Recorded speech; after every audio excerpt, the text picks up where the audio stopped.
పుష్పది rise లో కేశవగా నటించిన జగదీష్ ప్రతాప్ భండారి ప్రేక్షకుల గుండెల్లో ప్రత్యేక స్థానం సంపాదించారు. ఈ పాత్ర కథను ముందుకు నడిపిన ముఖ్యమైన భాగం.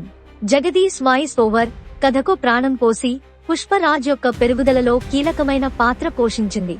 అయితే పుష్ప ది రూల్లో కేశవ పాత్రకు సరైన ప్రాధాన్యం లేకపోవడం అభిమానుల్లో కొన్ని ప్రశ్నలను తెరతీసింది.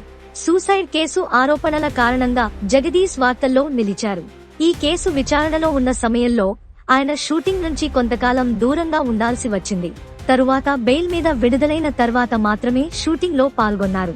ఈ లీగల్ ఇష్యూస్ కారణంగా పుష్పది రూల్లో కేశవ పాత్రకు తగ్గ ప్రాధాన్యం ఇవ్వలేకపోయారేమో అన్న అనుమానాలు ఉన్నాయి.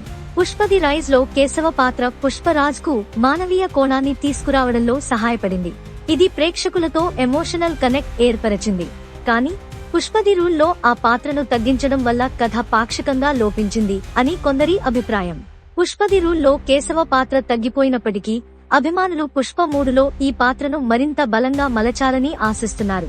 జగదీష్ పాత్ర పుష్పరాజ్ పాత్రకు మళ్లీ మద్దతుగా నిలవాలని ఆశిస్తున్నారు. మీ అభిప్రాయం ఏమిటి?